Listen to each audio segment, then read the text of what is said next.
আপনি কি লক্ষ্য করেছেন রাতে ঘুমের মধ্যে হঠাৎ পায়ে এমন টান ধরে যে চিৎকার করে উঠতে হয়, কিংবা সকালে বিছানা থেকে উঠে মাত্র কয়েক পা হাঁটতেই পায়ের পেশিতে এমন ব্যথা হয় যে আর এক পাও এগোতে পারেন না? হয়তো সিঁড়ি দিয়ে দোতলায় উঠতে গেলে এত দম ফুরিয়ে যায় যে মনে হয় বুকের ভেতরটা ফেটে যাবে, কিংবা ধরুন একটু জোরে হাঁটতে গেলে পায়ের মাংসপেশি কেমন যেন ভারী হয়ে যায়, নরম হয়ে যায়, আর মনে হয় পা দুটো যেন আর শরীরের ভার বহন করতে পারছে না। আপনি যদি এই সমস্যাগুলোর মধ্যে একটিরও সম্মুখীন হয়ে থাকেন, তাহলে আজকের এই আলোচনাটি শুধু আপনার জন্যই। আর আমি আপনাকে বলবো, এই আলোচনাটি একদম শেষ পর্যন্ত দেখুন, কারণ আজ আমি আপনাদের এমন 3টি খাবারের কথা বলবো যেগুলো আপনার প্রতিদিনের খাদ্য তালিকায় যোগ করলে এই সমস্যাগুলো থেকে আপনি অনেকটাই মুক্তি পেতে পারেন। শুধু তাই নয়, 70 বছর বয়সেও আপনি গটগট করে হাঁটতে পারবেন, সিঁড়ি বেয়ে উঠতে পারবেন, আর আপনার পায়ের শক্তি ফিরে আসবে আগের মতোই। আমি জানি অনেকেই হয়তো ভাবছেন যে বয়স হলে তো এসব হবেই, এটা তো স্বাভাবিক, কিন্তু আমি আজ আপনাকে বলতে চাই এটা মোটেও স্বাভাবিক নয়। হ্যাঁ, বয়সের সঙ্গে সঙ্গে শরীরে কিছু পরিবর্তন আসে, সেটা ঠিক, কিন্তু পায়ে ক্রমাগত টান ধরা, দম ফুরিয়ে যাওয়া, মাংসপেশি দুর্বল হয়ে যাওয়া, এগুলো আসলে আপনার শরীরের ভেতর থেকে দেওয়া একটা সংকেত। আপনার শরীর আপনাকে বলতে চাইছে যে ভেতরে কোনো কিছুর ঘাটতি হচ্ছে, আর সেই ঘাটতি যদি সময় মতো পূরণ করা না হয় তাহলে ধীরে ধীরে সমস্যা আরও বাড়তে থাকে। আর সবচেয়ে ভয়ের কথা হলো, অনেকেই এই সমস্যাগুলোকে এড়িয়ে যান, বয়সের দোষ বলে চালিয়ে দেন, আর একটা সময় গিয়ে পরিস্থিতি এতটাই খারাপ হয় যে তখন আর সহজে কিছু করার থাকে না। তবে এক মুহূর্ত দাঁড়ান, এই আলোচনা শুরু করার আগে আমি আপনাদের কাছ থেকে কিছু জানতে চাই। আপনি ঠিক এখন এই আলোচনাটি কোন জায়গা থেকে দেখছেন, আর আপনার বর্তমান বয়স কত? নিচে কমেন্টে অবশ্যই জানাবেন, কারণ আমাদের প্রতিটি কথোপকথনই আপনাকে আরও ভালোভাবে বুঝতে সাহায্য করে। এবার আসুন মূল আলোচনায় ঢুকি। প্রথমেই আমি আপনাকে একটু বুঝিয়ে বলি যে ঠিক কী কারণে এই সমস্যাগুলো হয়। দেখুন, আমাদের শরীরের মাংসপেশি যখন কাজ করে তখন তার কিছু নির্দিষ্ট পুষ্টি উপাদান দরকার হয়, যেমন ধরুন potassium, magnesium, calcium, protein, vitamin D, vitamin বি12, আয়রন। এগুলো সবই আমাদের মাংসপেশি এবং রক্ত সঞ্চালনের জন্য অত্যন্ত গুরুত্বপূর্ণ। এখন বয়স বাড়ার সঙ্গে সঙ্গে আমাদের শরীরের এই পুষ্টি শোষণ করার ক্ষমতা কমে যায়। আগে যেটুকু খাবার থেকে শরীর যা দরকার তা নিয়ে নিত, এখন সেই একই খাবার থেকে শরীর ততটা পুষ্টি নিতে পারে না। ফলে ধীরে ধীরে শরীরে এই গুরুত্বপূর্ণ উপাদানগুলোর ঘাটতি তৈরি হয়। আর যখনই ঘাটতি হয় তখনই পায়ে টান ধরে, মাংসপেশি দুর্বল হয়, দম ফুরিয়ে যায়। অনেকেই আবার ভাবেন ওষুধ খেলেই তো সব ঠিক হয়ে যাবে, ডাক্তারের কাছে গেলেন, কিছু ওষুধ দিলেন আর ব্যাস। কিন্তু আমি আপনাকে বলি, ওষুধ তো একটা সাময়িক সমাধান। আসল সমাধান হলো আপনার খাদ্যাভ্যাস। আপনি প্রতিদিন কি খাচ্ছেন সেটাই নির্ধারণ করে আপনার শরীর কতটা সুস্থ থাকবে, আপনার পা কতটা শক্তিশালী থাকবে, আপনার দম কতটা টিকবে। তাই আজ আমি এমন 3টি খাবারের কথা বলবো যেগুলো একেবারেই সহজলভ্য, বাড়িতেই পাওয়া যায়, দামেও সস্তা, অথচ এগুলোর গুণ অপরিসীম। এই 3টে খাবার যদি আপনি নিয়মিত আপনার খাদ্য তালিকায় রাখেন, তাহলে আপনি নিজেই অনুভব করবেন কিভাবে আপনার পায়ের শক্তি বাড়ছে, টান ধরা কমছে, আর দম ফুরানোর সমস্যা কমে আসছে। তো চলুন প্রথম খাবারটির কথা বলি, আর সেটি হলো কলা। হ্যাঁ, একদম সাধারণ পাকা কলা। আপনি হয়তো ভাবছেন, কলায় আবার কি এমন আছে? কলা তো আমরা সবাই খাই। কিন্তু জানেন কি, কলা হলো পটাশিয়ামের একটি অসাধারণ উৎস। আর পটাশিয়াম হলো সেই খনিজ উপাদান যেটি আপনার মাংসপেশির সংকোচন এবং প্রসারণকে নিয়ন্ত্রণ করে। আপনার পায়ে যখন টান ধরে তখন আসলে কি হয়? আপনার মাংসপেশি হঠাৎ করে সংকুচিত হয়ে যায় এবং আর শিথিল হতে পারে না। আর এটা হওয়ার অন্যতম প্রধান কারণ হলো পটাশিয়ামের ঘাটতি। যখন শরীরে পটাশিয়াম কম থাকে তখন মাংসপেশি ঠিকমতো কাজ করতে পারে না, ফলে হঠাৎ হঠাৎ টান ধরে, খিঁচুনি হয়। একটি মাঝারি আকারের কলায় প্রায় 400 থেকে 450 মিলিগ্রাম পটাশিয়াম থাকে, আর একজন প্রাপ্তবয়স্ক মানুষের প্রতিদিন প্রায় 4000 মিলিগ্রাম পটাশিয়াম দরকার হয়। এখন আপনি যদি সারাদিনে 2টি কলা খান, তাহলে আপনার প্রতিদিনের পটাশিয়ামের চাহিদার একটা বড় অংশ এখান থেকেই পূরণ হয়ে যায়। শুধু পটাশিয়ামই নয়, কলায় ম্যাগনেসিয়ামও আছে। ম্যাগনেসিয়াম আরেকটি অত্যন্ত গুরুত্বপূর্ণ খনিজ উপাদান যেটি মাংসপেশির শিথিলতায় সাহায্য করে। যখন পটাশিয়াম মাংসপেশিকে সংকুচিত করে তখন ম্যাগনেসিয়াম তাকে শিথিল করে। এই দুটি একসঙ্গে কাজ করে আপনার মাংসপেশিকে সুস্থ ও সচল রাখে।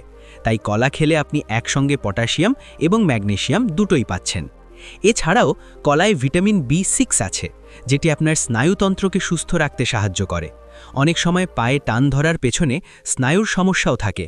স্নায়ু ঠিকমতো সংকেত পাঠাতে না পারলেও মাংসপেশিতে খিঁচুনি হতে পারে। কলায় থাকা ভিটামিন B6 সেই স্নায়ুকে ঠিকমতো কাজ করতে সাহায্য করে। আর কলায় প্রাকৃতিক শর্করা আছে, যেটি আপনাকে তাৎক্ষণিক শক্তি দেয়। তাই যখন আপনি হাঁটতে গিয়ে ক্লান্ত হয়ে পড়েন, তখন একটি কলা খেলে শরীরে দ্রুত শক্তি ফিরে আসে। এখন প্রশ্ন হলো, কলা কখন খাবেন আর কিভাবে খাবেন? সবচেয়ে ভালো হয় সকালে খালি পেটে একটি কলা খাওয়া। তবে যাদের গ্যাসের সমস্যা আছে তারা সকালে খালি পেটে না খেয়ে নাস্তার সঙ্গে বা নাস্তার পরে খেতে পারেন। আর বিকেলে যখন একটু ক্ষুধা লাগে তখন একটি কলা খেতে পারেন। তবে একটা কথা মনে রাখবেন, যাদের ডায়াবেটিস আছে তারা একটু সতর্ক থাকবেন। কলায় প্রাকৃতিক শর্করা আছে। আর অবশ্যই পাকা কলা খাবেন, কাঁচা কলা নয়। যদিও কাঁচা কলার তরকারিও উপকারী, তবে পটাশিয়ামের জন্য পাকা কলাই সবচেয়ে ভালো। পরের পয়েন্টে যাওয়ার আগে আপনার কাছে একটি ছোট্ট অনুরোধ রইল। আমার এই চ্যানেল সুস্থ লাইফ শুধু একটি ইউটিউব প্ল্যাটফর্ম নয়, এটি আমাদের একটি পরিবার, যেখানে আমি এবং আপনি একসঙ্গে চেষ্টা করি 60 বছরের ঊর্ধ্বে সকল মানুষের জীবনে একটু স্বাস্থ্য, একটু সচেতনতা এবং একটু ভালো থাকার আলোর দিশা এনে দিতে। আমি নিয়মিত আপনাদের জন্য নিয়ে আসি এমন সব গুরুত্বপূর্ণ তথ্য যেগুলো আপনার বা আপনার কাছের মানুষের জীবনে বাস্তব উপকারে আসতে পারে। তাই অনুরোধ করব, এই আলোচনা যদি আপনার ভালো লাগছে তাহলে একবার লাইক করে দিন আর চ্যানেলটি সাবস্ক্রাইব করে রাখুন, যাতে ভবিষ্যতে এমন কোনো গুরুত্বপূর্ণ তথ্য আপনার চোখ এড়িয়ে না যায়। এবার আসি দ্বিতীয় খাবারের কথায়, আর সেটি হলো ডিম। হ্যাঁ, সাধারণ মুরগির ডিম। আপনারা অনেকেই হয়তো ডিম খান, আবার অনেকেই হয়তো কোলেস্ট্রলের ভয়ে ডিম খাওয়া ছেড়ে দিয়েছেন। কিন্তু আমি আজ আপনাকে বলতে চাই, ডিম হলো প্রকৃতির দেওয়া একটি সম্পূর্ণ খাবার, যেটিতে আপনার শরীরের প্রায় সব রকমের পুষ্টি উপাদান একসঙ্গে পাওয়া যায়। বিশেষ করে বয়স 50-এর পর যখন আপনার মাংসপেশি দুর্বল হতে থাকে, তখন প্রোটিনের চাহিদা অনেক বেড়ে যায়। আর ডিম হলো উচ্চমানের প্রোটিনের একটি অসাধারণ উৎস। একটি ডিমে প্রায় 6 থেকে 7 গ্রাম প্রোটিন থাকে। আর এই প্রোটিন হলো সম্পূর্ণ প্রোটিন, অর্থাৎ এতে আপনার শরীরের জন্য প্রয়োজনীয় সবকটি অ্যামাইনো অ্যাসিড আছে। অ্যামাইনো অ্যাসিড কি? এটি হলো প্রোটিনের ক্ষুদ্রতম একক, যেটি দিয়ে আপনার মাংসপেশি তৈরি হয়, মেরামত হয় এবং শক্তিশালী হয়। বয়স বাড়ার সঙ্গে সঙ্গে আমাদের শরীরে একটি প্রক্রিয়া চলে, যেটিকে বলা হয় সার্কোপেনিয়া, অর্থাৎ বয়সজনিত মাংসপেশি ক্ষয়। প্রতি বছর আমাদের শরীর থেকে কিছু পরিমাণ মাংসপেশি হারিয়ে যায়, আর এটা ঠেকানোর একমাত্র উপায় হলো পর্যাপ্ত প্রোটিন গ্রহণ করা। আর সেই প্রোটিনের সবচেয়ে সহজ এবং সস্তা উৎস হলো ডিম। শুধু প্রোটিন নয়, ডিমে আরও অনেক কিছু আছে। ডিমে ভিটামিন B12 আছে, যেটি আপনার রক্তকণিকা তৈরিতে সাহায্য করে। যখন শরীরে ভিটামিন B12 কম থাকে তখন রক্তশূন্যতা হয়, আর রক্তশূন্যতা হলে শরীরের কোষগুলো পর্যাপ্ত অক্সিজেন পায় না, ফলে দম ফুরিয়ে যায়, ক্লান্তি আসে, হাঁটতে গেলে হাঁপিয়ে ওঠেন। তাই ডিম খেলে আপনার ভিটামিন B12-এর ঘাটতি পূরণ হয় এবং দম ফোরানোর সমস্যা কমে আসে। ডিমে ভিটামিন ডিও আছে। আপনারা হয়তো জানেন, ভিটামিন ডি শুধু হাড়ের জন্যই নয়, মাংসপেশির জন্যও অত্যন্ত গুরুত্বপূর্ণ। গবেষণায় দেখা গেছে, যাদের শরীরে ভিটামিন ডি কম থাকে তাদের মাংসপেশি দুর্বল হয়ে যায়, পায়ে ব্যথা হয়, হাঁটতে অসুবিধা হয় এবং পড়ে যাওয়ার ঝুঁকি বেড়ে যায়। ডিমের কুসুমে ভিটামিন ডি থাকে, তাই ডিম খেলে সেই ঘাটতিও কিছুটা পূরণ হয়। আর হ্যাঁ, ডিমের কুসুম নিয়ে অনেকেরই একটা ভুল ধারণা আছে যে কুসুম খেলে কোলেস্টেরল বাড়ে। কিন্তু আধুনিক গবেষণায় দেখা গেছে, বেশিরভাগ মানুষের ক্ষেত্রে ডিমের কুসুম খেলে রক্তে খারাপ কোলেস্টেরল তেমন বাড়ে না, বরং ডিমের কুসুমে এমন অনেক পুষ্টি উপাদান আছে যেগুলো আপনার শরীরের জন্য খুবই দরকারি। তবে যাদের ডাক্তার বিশেষভাবে কুসুম খেতে মানা করেছেন, তারা অবশ্যই ডাক্তারের কথা মানবেন। এখন প্রশ্ন হলো, দিনে কটি ডিম খাবেন? একজন 50 বা তার বেশি বয়সের মানুষ দিনে একটি পুরো ডিম, অর্থাৎ কুসুম সহ নিশ্চিন্তে খেতে পারেন। আর যদি প্রোটিনের চাহিদা বেশি থাকে তাহলে আরও একটি ডিমের সাদা অংশ খেতে পারেন। ডিম সেদ্ধ করে খাওয়া সবচেয়ে ভালো। ভাজা ডিম খেলে তেলের কারণে অতিরিক্ত ক্যালোরি যোগ হয়, তাই সেদ্ধ ডিমই সবচেয়ে স্বাস্থ্যকর উপায়। সকালে নাস্তার সঙ্গে একটি সেদ্ধ ডিম খাওয়ার অভ্যেস করুন। দেখবেন কিছুদিনের মধ্যেই আপনার পায়ের শক্তি বাড়তে শুরু করবে, ক্লান্তি কমে আসবে আর হাঁটা চলায় আগের চেয়ে অনেক বেশি স্বচ্ছন্দ বোধ করবেন। এবার আসি তৃতীয় এবং শেষ খাবারের কথায়, আর এই খাবারটি হলো দই। হ্যাঁ, একদম ঘরে পাতা টক দই। দইকে অনেকেই শুধু একটি সাধারণ খাবার মনে করেন, কিন্তু আসলে দই হলো একটি অত্যন্ত শক্তিশালী খাবার, যেটি আপনার হাড়, মাংসপেশি, হজম শক্তি সব কিছুর জন্যই উপকারী।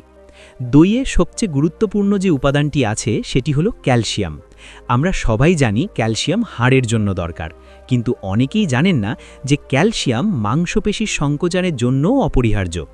আপনার মাংসপেশি যখন কাজ করে তখন ক্যালসিয়াম আয়ন মাংসপেশির কোষে ঢোকে এবং পেশিকে সংকুচিত করে। যদি শরীরে ক্যালসিয়াম কম থাকে তাহলে মাংসপেশি ঠিকমতো কাজ করতে পারে না, পায়ে টান ধরে, খিঁচুনি হয়।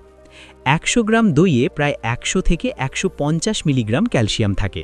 প্রতিদিন 200 গ্রাম দই খেলে আপনি আপনার ক্যালসিয়ামের চাহিদার একটা উল্লেখযোগ্য অংশ পূরণ করতে পারবেন। শুধু ক্যালসিয়ামই নয়, দইয়ে প্রোটিনও আছে। 1 কাপ দইয়ে প্রায় 8 থেকে 10 গ্রাম প্রোটিন পাওয়া যায়। তাই দই খেলে আপনি প্রোটিন এবং ক্যালসিয়াম দুটোই একসঙ্গে পাচ্ছেন, আর এই দুটি উপাদান একসঙ্গে মিলে আপনার মাংসপেশি এবং হাড়কে শক্তিশালী রাখে। দইয়ের আরও একটি অসাধারণ গুণ হলো এতে প্রোবায়োটিক ব্যাকটেরিয়া থাকে। প্রোবায়োটিক কি? এগুলো হলো উপকারী ব্যাকটেরিয়া যেগুলো আপনার পেটে বসবাস করে এবং আপনার হজম প্রক্রিয়াকে সুস্থ রাখে। এখন আপনি হয়তো ভাবছেন, হজমের সঙ্গে পায়ের শক্তির কি সম্পর্ক? সম্পর্কটা কিন্তু খুবই গভীর। আপনি যত ভালো খাবারই খান না কেন, যদি আপনার হজম শক্তি ভালো না থাকে তাহলে সেই খাবার থেকে পুষ্টি শরীরে ঠিকমতো শোষিত হবে না, আর পুষ্টি শোষিত না হলে শরীরে ঘাটতি থেকেই যাবে। দইয়ের প্রোবায়োটিক আপনার অন্ত্রের স্বাস্থ্যকে ভালো রাখে, ফলে খাবার থেকে পুষ্টি শোষণের ক্ষমতা বাড়ে।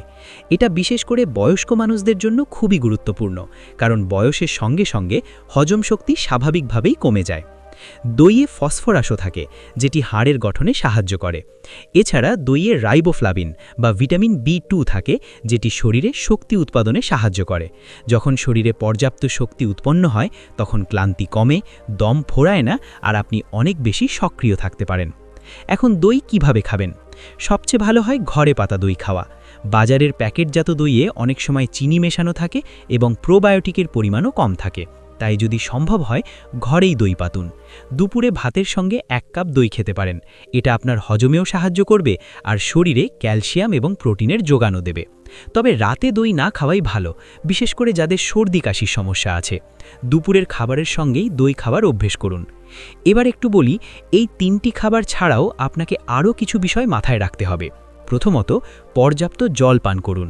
শরীরে জলের অভাব হলেও মাংসপেশিতে টান ধরে। অনেকেই বয়স হলে জল কম খান কারণ তেষ্টা কম লাগে, কিন্তু তেষ্টা না লাগলেও নিয়মিত জলপান করা দরকার। দিনে অন্তত 6 থেকে 8 গ্লাস জলপান করার চেষ্টা করুন। জল আপনার শরীরের প্রতিটি কোষে পুষ্টি পৌঁছে দিতে সাহায্য করে এবং বর্জ্য পদার্থ বের করে দিতে সাহায্য করে। তাই জলপান করা কিন্তু অত্যন্ত গুরুত্বপূর্ণ। দ্বিতীয়ত, হাঁটাচলা একেবারে বন্ধ করবেন না। অনেকেই পায়ে ব্যথা হলে বা টান ধরলে হাঁটাচলা বন্ধ করে দেন, কিন্তু এটা একটা বড় ভুল। আপনি যত কম হাঁটবেন আপনার মাংসপেশি তত দুর্বল হবে। তাই প্রতিদিন অন্তত 20 থেকে 30 মিনিট ধীরে ধীরে হাঁটুন। জোরে হাঁটতে হবে না, দৌড়াতে হবে না, শুধু আরামদায়ক গতিতে হাঁটুন। এতে আপনার পায়ের মাংসপেশি সক্রিয় থাকবে, রক্ত সঞ্চালন ভালো হবে আর ধীরে ধীরে পায়ের শক্তি বাড়বে। তৃতীয়ত, রোদে বের হন। সকালের হালকা রোদে অন্তত 15 থেকে 20 মিনিট দাঁড়ান বা হাঁটুন। সকালের রোদ থেকে আপনার শরীর ভিটামিন ডি তৈরি করে, আর ভিটামিন ডি যে মাংসপেশি এবং হাড়ের জন্য কতটা গুরুত্বপূর্ণ সেটা আমি আগেই বলেছি। তাই রোদে বের হওয়াটাও একটি গুরুত্বপূর্ণ অভ্যাস। আর একটা কথা বলতে চাই, অনেকেই আমাকে জিজ্ঞেস করেন যে এই খাবারগুলো খেলে কতদিনে ফল পাবেন। দেখুন, এটা কোনো জাদু নয় যে আজ খেলেন আর কাল সব ঠিক হয়ে গেল। আপনার শরীরে যে ঘাটতি তৈরি হয়েছে সেটা একদিনে হয়নি, বহুদিন ধরে হয়েছে। তাই সেটা পূরণ হতেও কিছুটা সময় লাগবে। তবে আপনি যদি নিয়মিত এই 3টি খাবার খান, প্রতিদিন একটু হাঁটাচলা করেন, পর্যাপ্ত জল পান করেন এবং একটু রোদে বের হন, তাহলে 2 থেকে 3 সপ্তাহের মধ্যেই আপনি পরিবর্তন অনুভব করতে শুরু করবেন। পায়ে টান ধরা কমে আসবে, মাংসপেশিতে শক্তি ফিরে আসবে, হাঁটতে গেলে দম ফুরাবে না, আর আপনি আগের চেয়ে অনেক বেশি সক্রিয় এবং প্রাণবন্ত অনুভব করবেন। আমি জানি বয়সের সঙ্গে সঙ্গে শরীরে অনেক পরিবর্তন আসে এবং অনেক সময় মনে হয় যে এই সমস্যাগুলো থেকে আর বেরোনো সম্ভব নয়, কিন্তু আমি আপনাকে বলি সম্ভব, পুরোপুরি সম্ভব। শুধু দরকার একটু সচেতনতা, একটু নিয়ম মেনে চলা আর সঠিক খাবার গ্রহণ করা। আপনার শরীর এখনও ঠিক হতে পারে, আপনার পা এখনও শক্তিশালী হতে পারে, আপনি এখনও ৭০ বছর বয়সেও গটগট করে হাঁটতে পারেন। শুধু আজ থেকেই শুরু করুন। তো আজকের আলোচনায় আমরা 3টি খাবারের কথা জানলাম। প্রথমটি হলো কলা, যেটি আপনাকে পটাশিয়াম এবং ম্যাগনেসিয়াম দেবে এবং পায়ে টান ধরা থেকে মুক্তি দেবে। দ্বিতীয়টি হলো ডিম, যেটি আপনাকে প্রোটিন, ভিটামিন B12 এবং ভিটামিন ডি দেবে এবং আপনার মাংসপেশিকে শক্তিশালী করবে ও দম ফুরানোর সমস্যা কমাবে।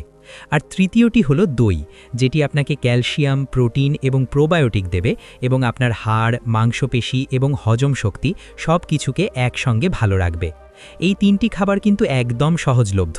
কলা, ডিম, দই এগুলো আপনার বাড়িতেই পাওয়া যায়, বাজারে সবখানেই পাওয়া যায়, আর দামেও খুব বেশি নয়। তাই আর দেরি না করে আজ থেকেই এই 3টি খাবার আপনার প্রতিদিনের খাদ্য তালিকায় যোগ করুন। সকালে একটি সেদ্ধ ডিম আর একটি কলা, দুপুরে ভাতের সঙ্গে 1 কাপ দই, এটুকুই যথেষ্ট। এই ছোট্ট পরিবর্তনটুকু আপনার জীবনে বড় একটি পার্থক্য আনতে পারে। তবে একটা কথা অবশ্যই মনে রাখবেন, আমি যা বলেছি সেটা সাধারণ স্বাস্থ্য সচেতনতামূলক তথ্য। আপনার যদি কোনো গুরুতর স্বাস্থ্য সমস্যা থাকে, যেমন কিডনির সমস্যা, ডায়াবেটিস, হৃদরোগ বা অন্য কোনো জটিল রোগ থাকে, তাহলে অবশ্যই আপনার চিকিৎসকের পরামর্শ নিয়ে তারপর খাদ্য তালিকায় কোনো পরিবর্তন আনবেন। কারণ প্রতিটি মানুষের শরীর আলাদা, প্রতিটি মানুষের চাহিদা আলাদা, তাই যেটা একজনের জন্য ভালো সেটা আরেকজনের জন্য সবসময় একইভাবে প্রযোজ্য নাও হতে পারে। তবে সাধারণভাবে কলা, ডিম এবং দই বেশিরভাগ মানুষের জন্যই উপকারী এবং নিরাপদ। আমি আশা করি আজকের এই আলোচনাটি আপনার কাজে লাগবে। আপনি যদি এই তথ্যগুলো সত্যিই উপকারী মনে করেন, তাহলে অনুগ্রহ করে আপনার পরিবারের অন্য সদস্যদের সঙ্গে, আপনার বন্ধুদের সঙ্গে, আপনার প্রতিবেশীদের সঙ্গে এই আলোচনাটি শেয়ার করুন। হয়তো আপনার একটি শেয়ার কারো জীবনে একটি বড় পরিবর্তন আনতে পারে। কেউ হয়তো ঠিক এই তথ্যটির অপেক্ষায় ছিল, আর আপনার কারণে সে সেটা জানতে পারল। আর আপনার যদি এই বিষয়ে কোনো প্রশ্ন থাকে, কোনো জিজ্ঞাসা থাকে, বা আপনি যদি কোনো নির্দিষ্ট বিষয়ে আলোচনা শুনতে চান, তাহলে নিচে কমেন্টে অবশ্যই জানাবেন। আমি চেষ্টা করব আপনার প্রশ্নের উত্তর দিতে এবং ভবিষ্যতে সেই বিষয়ে আলোচনা করতে। কারণ আপনাদের সুস্থতা এবং ভালো থাকাই আমার এই চ্যানেলের মূল উদ্দেশ্য। আমরা এই পরিবারে সবাই মিলে একে অপরকে সুস্থ রাখার চেষ্টা করি, একে অপরের পাশে থাকি। তো আজ এই পর্যন্তই। ভালো থাকুন, সুস্থ থাকুন, নিজের যত্ন নিন, আর মনে রাখবেন, বয়স কোনো বাধা নয়। সঠিক খাবার, সঠিক অভ্যাস আর একটু সচেতনতা আপনাকে দিতে পারে একটি সুস্থ, সক্রিয় এবং আনন্দময় জীবন। ৭০ বছর বয়সেও আপনি গটগট করে হাঁটতে পারবেন। শুধু আজ থেকেই শুরু করুন। দেখা হবে পরবর্তী আলোচনায়। ততক্ষণ পর্যন্ত নিজের খেয়াল রাখুন।